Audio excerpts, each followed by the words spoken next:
Esse vídeo é um oferecimento Rede TV Plus. Assine agora para ter todas as vantagens e concorrer a prêmios diariamente. Acesse redetvplus.com.br.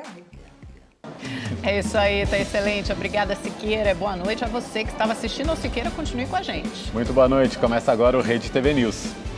Médicos peritos se recusam a voltar ao trabalho e o INSS diz que vai descontar o salário dos profissionais que não compareceram às agências. Ministro Marco Aurélio Mello, do Supremo Tribunal Federal, suspende o depoimento do presidente Bolsonaro à Polícia Federal.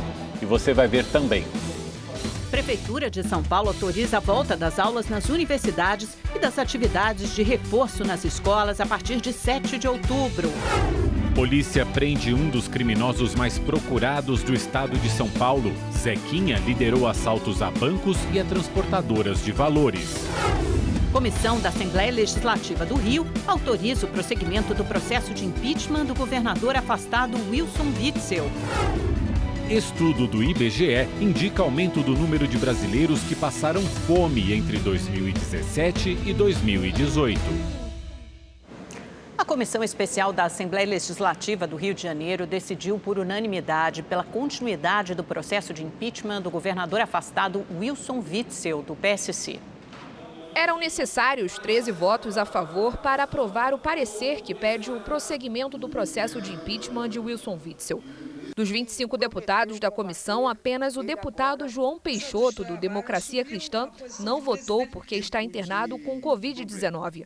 24 deputados decidiram que sim. As denúncias foram se agravando a cada dia que se passavam. Pelo que a gente tinha de um material farto aqui na comissão, eu já confesso que essa semana já aguardava assim que seria de uma maneira unânime, porque é aquilo, o que está no papel, né, não dá para fugir, então... Aqui a consciência hoje tem que ser de muita responsabilidade e enfrentamento àquilo que a gente realmente estudou muito nesses quase 100 dias, mais de 100 dias de comissão, trabalhando arduamente. Após a maioria dos integrantes da comissão processante terem votado favorável ao relatório de impeachment contra o governador afastado Wilson Witzel, a pauta seguirá agora, na próxima quarta-feira, para análise no plenário da Alerj. Ontem, Wilson Witzel enviou um vídeo aos deputados estaduais fazendo um apelo para que ele seja mantido no cargo. Jamais, nem como juiz, nem como governador, pratiquei qualquer ato de corrupção. Combati a corrupção e várias dessas organizações criminosas que vinham atuando estão perdendo espaço. Por isso que me querem fora do governo. Eu peço ao povo do Rio de Janeiro e ao parlamento que não deixe acontecer. O governador Wilson Witzel precisa terminar o seu mandato. Agora, a votação, que inclui os 70 membros da casa, precisará ter maioria qualificada de 2/3 para aprovação, ou seja, 47 votos. Se isso acontecer, Witzel sofrerá novo afastamento do cargo, desta vez pela Assembleia Legislativa. Em seguida, será formado um tribunal misto composto por deputados e desembargadores, que vão analisar a cassação definitiva do mandato. No dia 28 de agosto, o Superior Tribunal de Justiça afastou Wilson Witzel do cargo por 180 dias. De acordo com a Procuradoria-Geral da República, desde que assumiu o cargo em janeiro de 2019, Witzel montou uma organização criminosa dentro do governo do estado. A quadrilha foi dividida em 3 grupos que desviavam recursos dos cofres públicos. O esquema era liderado por empresários que lotearam as principais secretarias, como a de saúde, para criar esquemas que beneficiavam as próprias empresas. Os escândalos na saúde vêm causando instabilidade na pasta. No início da tarde de hoje, o secretário Alex Busquet entregou o cargo. Ele é o 3º secretário de saúde do governo Witzel. Ele alegou motivos pessoais e disse que vai responder às demandas da saúde até que um novo secretário seja nomeado. Nas redes sociais, o governador afastado Wilson Witzel disse receber com respeito a decisão da comissão da Alerj, que está sendo acusado sem provas e sem direito à ampla defesa. E por 24 votos a 20, a Câmara de Vereadores do Rio de Janeiro rejeitou mais uma vez a abertura de um processo de impeachment do prefeito Marcelo Crivella, do Republicanos. O pedido tinha como base a Operação Hades, que apura um esquema de corrupção na prefeitura. Segundo as investigações, há suspeita de irregularidades e pagamento de propinas em contratos da Rio Tour, a empresa de turismo do município. No último dia 3, a Câmara já havia rejeitado um outro pedido de impeachment contra Crivella. Os vereadores alegavam que o prefeito mantém servidores da prefeitura nas portas de hospitais municipais para intimidar jornalistas. Por 12 votos a 1, o órgão especial do Tribunal Regional Federal da 2ª Região decidiu punir o juiz federal Marcelo Bretas por atos de superexposição e autopromoção ao participar de eventos no Rio de Janeiro com o presidente Bolsonaro e o prefeito Marcelo Crivella. Bretas é o responsável pelas ações da Lava Jato no estado. Com a punição, o juiz ficará por 1 ano fora da lista de promoções no órgão. No entanto, o tribunal avaliou que o juiz não exerceu atividade político-partidária. 5 ônibus foram incendiados em 8 dias na região metropolitana de Belo Horizonte. Por causa dos ataques, o horário de funcionamento de algumas estações foi alterado e milhares de passageiros estão sendo prejudicados.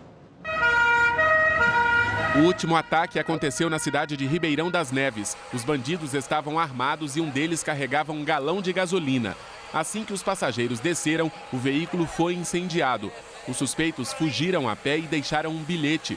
O crime seria uma represália a uma prisão irregular que teria acontecido na cidade. Após o 5º ataque, em pouco mais de uma semana, as empresas de ônibus foram orientadas pelo sindicato da categoria a só começar as viagens com o dia claro.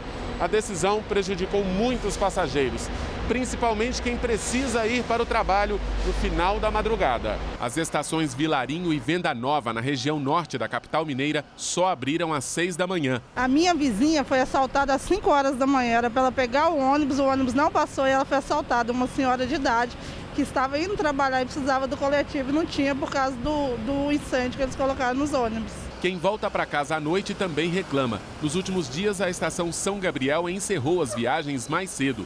Hoje, durante todo o dia, a segurança nos principais terminais de ônibus foi reforçada. A gente fica com medo de pegar o ônibus e acontecer alguma coisa, né? Ontem, 2 suspeitos foram presos em Belo Horizonte após denúncias anônimas. Eles estariam envolvidos no primeiro incêndio registrado na semana passada. Encontramos 2 armas de fogo, 10 quilos de maconha em barra e um galão contendo combustível. A Polícia Civil informou que não vai se pronunciar para não atrapalhar as investigações. Uma das hipóteses é que os ataques tenham sido ordenados por detentos de penitenciárias de Belo Horizonte e região. Nas estações e pontos de ônibus, a sensação é de insegurança. Medo, muito medo. Cada situação de perigo a gente pensa que pode ser uma situação parecida. A gente trabalha mais à noite ainda. Já está no presídio de segurança máxima de Avaré, no interior de São Paulo, Luciano Castro de Oliveira, um dos criminosos mais procurados do país. Ele estava foragido havia quase 20 anos. Luciano Castro de Oliveira, de 46 anos, mais conhecido como Zequinha, foi capturado na manhã de hoje em uma chácara em Tejupá, na região de Avaré, no interior de São Paulo. De acordo com os investigadores, ele vivia no local com a esposa há cerca de 4 anos. Na chácara, a polícia encontrou um notebook, 3 celulares e R$18 mil em dinheiro. Zequinha estava foragido desde 2001, condenado por envolvimento em roubos a instituições financeiras, agências bancárias e redes varejistas na região de Campinas. O criminoso usava documentos falsos e intercalava a estadia em Tejupá com outras cidades próximas. Zequinha também é suspeito de envolvimento em outros crimes de latrocínio e homicídio. Se condenado, pode pegar mais de 80 anos de prisão. A Polícia Civil prendeu uma quadrilha de sequestradores na região de Itapevi, na Grande São Paulo. Os agentes cumpriram 9 mandados de prisão temporária, sendo que 5 dos envolvidos já estavam no sistema carcerário. O restante foi encaminhado para a sede do Departamento de Operações Policiais Estratégicas. A polícia começou a investigar a quadrilha após o sequestro de um empresário chinês no final do ano passado. Ele permaneceu em um cativeiro em Itapevi, na Grande São Paulo. Segundo a polícia, a vítima precisou pagar resgate para ser liberada. Fui em Itapevi, num salão de cabeleireiro, no fundo eles improvisaram um cativeiro, né? E aí judiaram bastante do chinês e outros. E a gente tem outras vítimas agora provavelmente deles. A operação coordenada pela Divisão Antissequestro utilizou 36 policiais civis e 16 viaturas no cumprimento dos mandados de busca e apreensão, que foram realizados também na casa dos envolvidos. A investigação continua para identificar outros membros da quadrilha. A Polícia Civil e o Ministério Público fizeram hoje uma operação em 5 estados para combater a maior facção criminosa que atua no Rio de Janeiro. Os investigadores descobriram um grande esquema de lavagem de dinheiro. Os agentes saíram às ruas para cumprir 28 mandados de busca e apreensão no Rio de Janeiro, Mato Grosso do Sul, Paraná, Santa Catarina e Minas Gerais. Segundo as investigações, os endereços são de suspeitos de lavar dinheiro para a maior facção criminosa do Rio. A ação é um desdobramento da primeira fase da Operação Overload. Ela foi realizada em 2015 e cumpriu mandados de prisão e de busca e apreensão contra 61 pessoas acusadas de associação armada ao tráfico de drogas e armas. A partir do desdobramento da investigação, a gente conseguiu identificar diversos depósitos em dinheiro em empresas de fachada, espalhadas por todo o Brasil. Então essa facção, ela depositava o dinheiro nessas contas, nessas empresas que não existiam de fato, e essas empresas procuravam dar uma forma lícita a esses valores que eram obtidos ilicitamente, caracterizando a lavagem de dinheiro. 12 pessoas foram denunciadas, entre elas os líderes da organização, Elias Pereira da Silva, o Elias Maluco, e Márcio Santos Nepomuceno, o Marcinho VP. As investigações apontam que mesmo presos na Penitenciária Federal de Catanduvas, no Paraná, eles continuam dando ordens. Segundo o Ministério Público, em um ano, o esquema movimentou cerca de 200 milhões de reais. Sem esse poderio financeiro, essas organizações não conseguem se armar, não conseguem se infiltrar nas instituições. Então, enfraquecer o fluxo financeiro dessas organizações é essencial para combatê-las. E a queda de braço entre o INSS e os peritos médicos continua em todo o Brasil. O governo determinou o retorno imediato dos médicos, mas a associação do setor diz que os profissionais não vão voltar até que as agências estejam adequadas para os atendimentos presenciais. O retorno nessa unidade do INSS no centro de São Paulo foi sem filas. O motivo? O atendimento é realizado apenas com horário pré-agendado. Mas além da dificuldade de agendamento pelas plataformas do INSS, o Alexandre não pôde ser atendido hoje por falta de perito médico. O meu caso cada vez é piorando mais, né? E eu tô cego do olho direito, né? E tenho 5% de visão, né? E admitiram para você que não tem perito para te atender. Isso. Tem muita população que está sem receber auxílio-doença, sem estar dando entrada na aposentadoria, não consegue se aposentar. Segundo a Associação Nacional de Médicos Peritos Federais, entre as 1.525 agências em todo o país, apenas 12 estavam com as condições sanitárias adequadas. Entre as principais reivindicações está a falta de equipamentos de proteção, como luvas, máscaras e gorros. De acordo com a Secretaria Especial da Previdência do Trabalho, os médicos que não comparecerem aos postos de trabalho terão descontos nos salários. No estado de São Paulo, o INSS recorreu e reverteu a decisão que suspendia a reabertura gradual das 119 unidades. Está todo mundo na expectativa. Tem pessoas, por exemplo, que recebem 4, 5 mil por mês e nesse período estão recebendo só os R$ 1.045. É um decréscimo muito grande do valor que seria salário e que está recebendo de auxílio-doença apenas R$ 1.045. Em nota, a Secretaria Especial de Previdência e Trabalho determinou o retorno imediato da Perícia Médica Federal nas 111 agências do INSS já inspecionadas em todo o Brasil. Segundo a Secretaria, foi verificado que os postos de atendimento cumprem os protocolos sanitários estabelecidos pelo Ministério da Saúde. E em breve, o agendamento estará disponível pelo portal Meu INSS.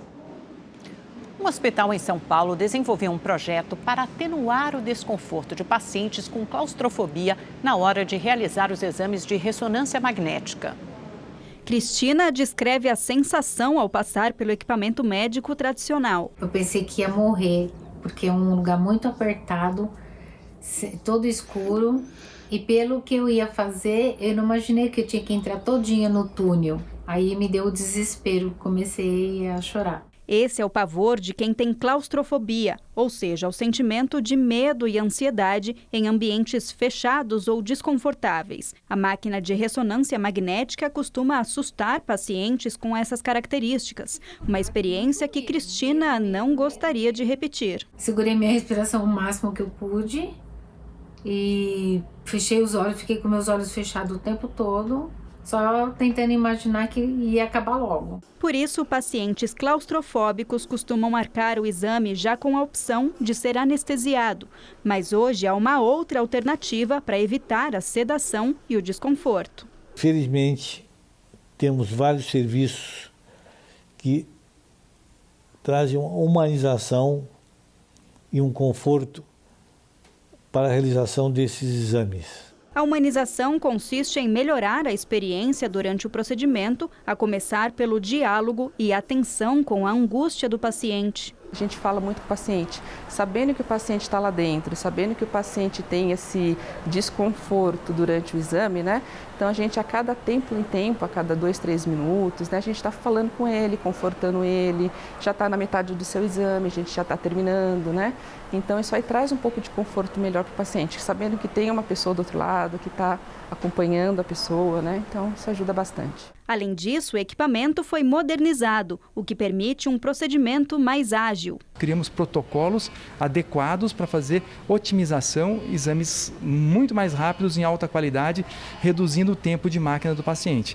No passado fazia-se exames de ressonância que duravam até 1 hora. Hoje a gente está falando em exames que duram em torno de 15 a 20 minutos. Então isso acaba gerando uma tranquilidade para o paciente. Essa aqui é uma das salas adaptadas para realizar os exames dessa forma mais humanizada. Então, além da máquina ter uma largura maior por dentro, portanto mais espaço para que o paciente se sinta confortável durante a ressonância, é permitida a presença de um acompanhante durante todo o tempo e tem ainda alguns atrativos, como som ambiente, a escolha do paciente e uma iluminação elaborada para passar tranquilidade, como a luz dessa tela com a imagem do céu. Ponto significativo para exames em crianças também. O ambiente onde será realizado o exame deve ser um ambiente acolhedor, com música ambiente, com brinquedos de acordo com a faixa etária, com ser colorido, ser alegre. E é muito importante que as crianças sejam avisadas com antecedência sobre o procedimento e por que é importante realizar o exame. O ponto-chave é esse, é você passar confiança para a criança, passar confiança para ela que fora a mãe, que a gente também está ali para ajudá-la, né? Para tirar os seus medos e que ela vai conseguir. Carlos passou pelo exame sem anestesia. Mesmo com ansiedade e preocupação por causa da claustrofobia, conseguiu manter a tranquilidade. Você consegue enfrentar o medo de uma maneira mais branda, entendeu? Eles explicam o procedimento, o que vai ser feito, como que você tem que ficar posicionado. Então, eu acho muito importante esse tipo de comportamento dos profissionais. O prefeito de São Paulo autorizou a retomada das aulas presenciais nas universidades, isso a partir do dia 7 de outubro. E nessa data serão liberadas também as atividades de reforço escolar. É o que a gente vai ver agora na reportagem da Joyce Mafezoli. A decisão foi baseada no inquérito sorológico, que avalia o número de pessoas que já tiveram contato com o vírus. A amostragem aponta que quase 14% dos adultos da capital paulista já apresentam anticorpos para a Covid-19. Não tem mais sentido, com os dados que nós temos, continuar a proibir o ensino superior na cidade de São Paulo. Respeitado, claro, a autonomia universitária, o entendimento de cada universidade, respeitado a proporção e a quantidade de alunos, distanciamento social. No ensino infantil, fundamental e médio, a reabertura é apenas para atividades de reforço. A Prefeitura já organizou um programa de recuperação para os alunos. Terá como pressuposto uma avaliação específica para calibrarmos o que cada aluno aprendeu e aquilo que ele não aprendeu, e vamos estender o ensino integral a todos os alunos da rede pública. De acordo com o inquérito sorológico, 244 mil alunos da rede pública e privada já tiveram contato com a Covid-19. 66% são assintomáticos. A terceira fase de investigação entre crianças e adolescentes indicou que 16,5% possuem anticorpos contra a doença. A decisão de retomada das aulas presenciais no ensino regular vai ficar para novembro, após nova etapa do inquérito. O ministro da Educação, Milton Ribeiro, afirmou hoje, durante a audiência no Congresso Nacional, que se dependesse dele, as aulas retornariam amanhã. O ministro, no entanto, admitiu que ainda existem riscos aos alunos. Se dependesse de mim, retornava amanhã. Essa é a minha... Então, mas temos os riscos e temos que saber também a questão, qual é a questão? Que o MEC, ele não tem esse poder. Nós podemos... Então, se alguém quer saber a opinião do ministro, é essa. Considerando ainda as questões de segurança. Nós não podemos colocar em risco as crianças e os adolescentes, no caso, né? E também os jovens na universidade. Mas, uma vez que nós estamos colocando à disposição dos municípios toda essa questão de infraestrutura, dos cuidados, acho que a gente pode ter essa decisão. Então, nós estamos trabalhando para o retorno o mais breve possível da volta às aulas, para a gente pegar esse final de ano e deixar a criançada animada para o ano que vem. Promoção Festival de Prêmios da Primavera. Para participar dos sorteios diários aqui na nossa programação, você já sabe, né? Tem que ser assinante do Rede TV Plus. Um carro zero ou um notebook novinho. Para ganhar, você precisa continuar assinando o Rede TV Plus e participar dos sorteios. Acesse redetvplus.com.br ou aponte a câmera do seu celular para o QR Code aqui na tela. Você pode usar qualquer cartão de crédito e, se for cliente da Caixa Econômica Federal, ainda pode usar o seu cartão virtual e pagar no débito. Durante a semana, você concorre a um notebook positivo e até uma moto Yamaha 125. Aos sábados, no Mega Sena, também sai uma moto. E aos domingos, no Encrenca, tem um Super HB20. E no final da promoção, você pode levar no Encrenca um Nivus. Então, assine agora. Estação nova, promoção nova. É o Festival de Prêmios da Primavera, aqui na Rede TV. Segundo o governo, o preço do arroz só deve se estabilizar no ano que vem. A crise do alimento, que não pode faltar de jeito nenhum na mesa do brasileiro, né? A base da nossa alimentação, arroz e feijão, fez muita gente investir em uma alternativa com mais nutrientes, o arroz orgânico. O quilo à venda nessa prateleira custa R$ 6,00. Praticamente o mesmo preço que o consumidor gaúcho está pagando pelo arroz branco nos supermercados. Só que esse arroz é diferente. Orgânico e produzido por famílias de assentamentos que não fazem uso de agrotóxicos ou adubos químicos. O Movimento dos Trabalhadores Rurais Sem Terra, o MST, é o maior produtor desse tipo de arroz na América Latina. Só no Rio Grande do Sul, 364 famílias, divididas em 11 cidades, realizam o cultivo. É um produto do ponto de vista da saúde, né? Que a gente tem a preocupação com a saúde de quem produz e de quem consome. E hoje nós estamos conseguindo colocar para o consumidor ao mesmo preço do arroz convencional, como você pode estar vendo aqui na nossa loja. Na última safra, foram colhidas 15 mil toneladas de arroz orgânico no estado. A expectativa dos produtores é que a próxima safra seja maior, devido ao aumento da área do plantio. Mesmo assim, a Cooperativa dos Trabalhadores Assentados, que coordena uma banca no mercado público da capital, precisou ceder às questões financeiras para deixar o arroz orgânico mais competitivo. Então, para poder manter um preço um pouco mais acessível ao consumidor, a cooperativa tomou várias medidas, entre elas diminuindo a sua margem de lucro. O resultado observado pelos produtores aqui da Banca da Reforma Agrária foi o aumento da procura dos clientes. Nos últimos 15 dias, a venda de arroz orgânico deu um salto de 20%, influenciada pelo valor do produto que é vendido no supermercado. A dona Vera compra o arroz orgânico há muitos anos e percebeu uma valorização,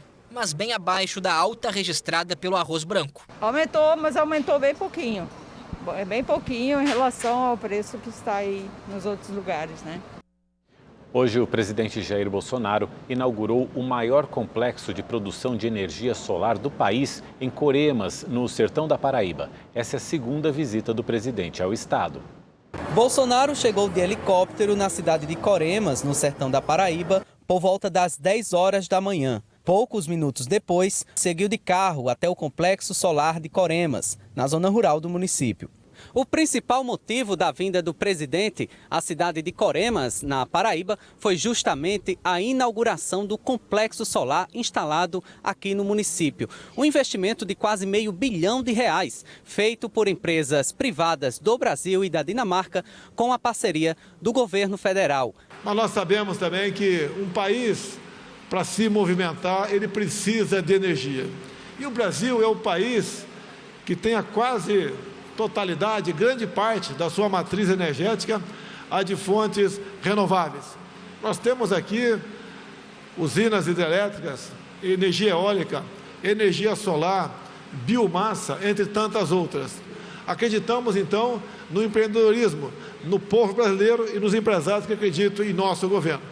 A expectativa é produzir energia elétrica suficiente para o consumo de 55 mil pessoas. O município paraibano foi escolhido porque tem pouca nebulosidade, altas temperaturas e incidência solar elevada. A região Nordeste se destaca pela sua extraordinária contribuição nas gerações solar e eólica. Fontes que representam hoje, presidente, cerca de 11% da nossa capacidade de geração e serão 25% em 2030. Desse montante total de geração, a partir dessas fontes solar e eólica, somente a região Nordeste contribui com 84%. Bolsonaro também falou sobre a preservação do meio ambiente no Brasil. O Brasil é o país que mais preserva o meio ambiente. E alguns não entendem como, né? É o país que mais sofre ataques vindo de fora no tocante ao seu meio ambiente. O Brasil está de parabéns da maneira como preserva esse seu meio ambiente. O ministro do Supremo Tribunal Federal, Marco Aurélio Mello, suspendeu o inquérito que investiga a suposta interferência do presidente Bolsonaro na Polícia Federal. Ao analisar um recurso da Advocacia Geral da União, que pede para que o depoimento do presidente Jair Bolsonaro seja realizado por escrito, o ministro Marco Aurélio Mello entendeu que caberá ao plenário da Corte decidir se o presidente enviará o depoimento por escrito ou se será ouvido presencialmente. Até lá, o inquérito ficará paralisado. Marco Aurélio Mello ficou responsável pela análise do recurso porque o relator do caso no STF, ministro Celso de Mello, está de licença médica. Na semana passada, Celso de Mello determinou que o depoimento fosse presencial. A PF chegou a enviar um ofício para Bolsonaro com a sugestão de 3 datas para a realização da oitiva. Em uma rede social, o presidente, que nega ter cometido qualquer ato ilícito, reafirmou os argumentos da Advocacia Geral da União e, assim como no pedido enviado ao Supremo, negou que queira qualquer privilégio. A acusação de uma suposta tentativa de interferência da Polícia Federal por Bolsonaro foi feita pelo ex-ministro da Justiça, Sérgio Moro, ao deixar o cargo. Ainda não há uma data para que o plenário do STF analise o recurso da AGU. O Procurador-Geral da República, Augusto Aras, está com Covid-19 e ele é a 6ª autoridade a testar positivo depois de participar da posse do ministro Luiz Fux como presidente do Supremo Tribunal Federal na semana passada. A Procuradoria-Geral da República informou que Aras passa bem e cumpre o período de isolamento despachando de forma remota.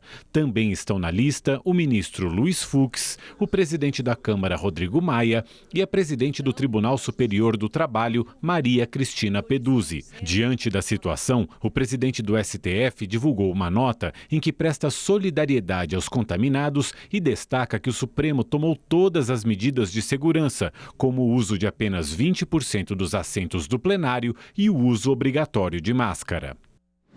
O Brasil alcançou hoje a marca de 3.753.000 recuperados da Covid-19. Os dados do Ministério da Saúde mostram ainda que 567.000 pessoas seguem em acompanhamento e o total de mortes é de 134.935. Na tarde de hoje, cerca de 350 pessoas realizaram uma festa rave em iates, lanchas e motos aquáticas no Guarujá, no litoral paulista. Imagens mostram os banhistas aglomerados e sem máscara. A prefeitura da cidade disse que enviou equipes da Guarda Civil e da Polícia Militar ao local. A Capitania dos Portos também foi acionada para autuar as pessoas que estavam no mar. A Marina, responsável pela locação das embarcações, já foi identificada. A multa para a empresa pode chegar a R$ 9.000. E vamos agora à previsão do tempo para todo o Brasil com o Igor Silveira. Olá, boa noite. O dia segue quente e seco em praticamente todo o Brasil e só deve chover nas áreas mais escuras do mapa. No centro-oeste, as temperaturas seguem elevadas e não tem previsão de chuva, o que pode aumentar o risco das queimadas. Há poucas semanas do fim de setembro, o Pantanal já bateu um triste recorde histórico de queimadas para todo o mês. Especialistas afirmam que podemos registrar o maior número de queimadas de toda a história da região. No sudeste, o tempo começa a mudar por causa de uma frente fria que pode chegar nos próximos dias.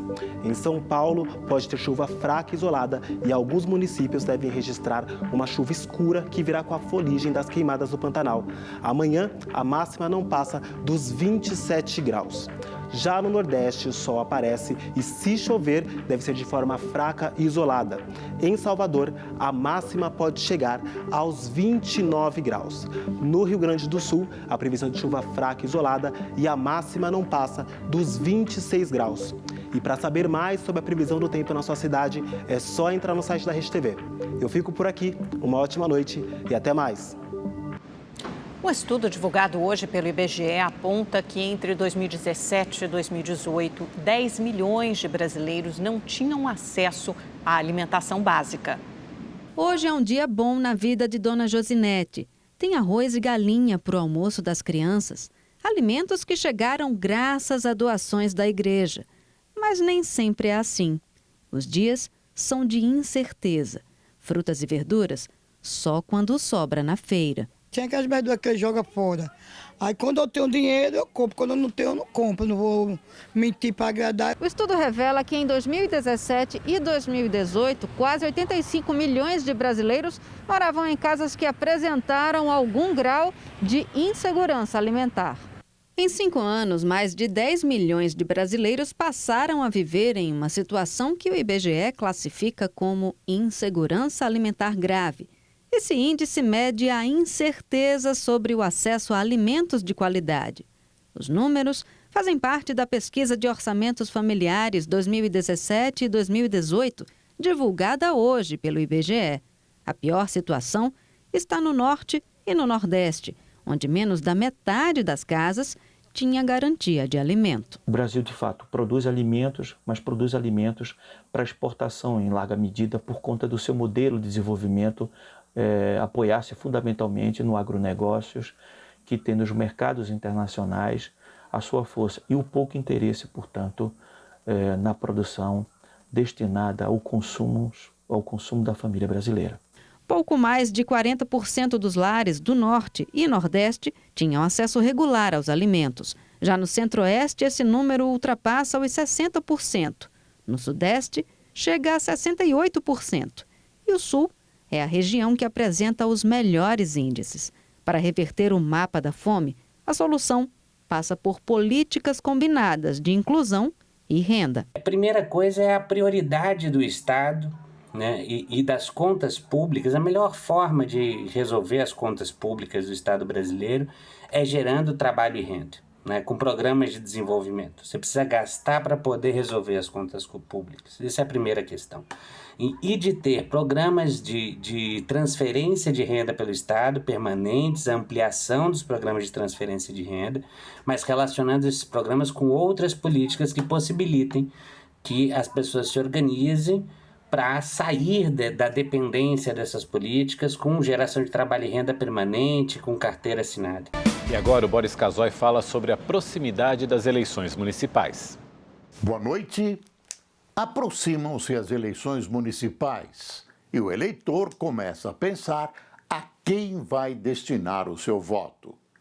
Se é que lembra em quem votou para prefeito, muito provavelmente não se recorda em quem votou para vereador na última eleição. E a discussão popular dos problemas das cidades acabam ficando nas mãos da militância ideológica organizada. Hoje também o voto obrigatório faz com que o pleito, para muitos, se torne uma medida de cumprimento mecânico que prejudica o fim de semana de muitos que gostariam de viajar. A questão é complexa e remete a vários fatores que dizem respeito principalmente à educação e ao exercício consciente da cidadania. Mas há outros fatores. A falta de democracia interna dos partidos leva à elaboração de uma lista de candidatos geralmente ligados aos caciques partidários. O voto distrital poderia atenuar essa falta de qualidade e permitir um leque mais decente de candidatos, inclusive aqueles com menos recursos para a campanha. E por que será que essas providências demoram ou não são tomadas? Pergunte ao seu senador ou ao seu deputado se é que você consegue lembrar em quem votou. No Facebook da Rede TV, você acompanha o nosso programa exclusivo no Facebook Watch. O Histórias do Dia traz vídeos com conteúdo atual e de interesse do internauta. O presidente do Nacional de Rolândia, clube da Série D, morreu após ser esfaqueado por um ex-jogador do time. Segundo as investigações, José Danilson Alves de Oliveira, de 58 anos, morreu após uma discussão com o jogador Vinícius Corsini, que teria dado facadas nas regiões da coxa e no pescoço. O suspeito tentou fugir, mas acabou sendo contido por populares e detido pela polícia. Danilson deu entrada em um hospital em estado grave, passou por uma cirurgia, mas não resistiu. O Rede TV News termina aqui. Uma ótima noite para você. Obrigada pela companhia. Até amanhã. Boa noite, obrigado e até amanhã.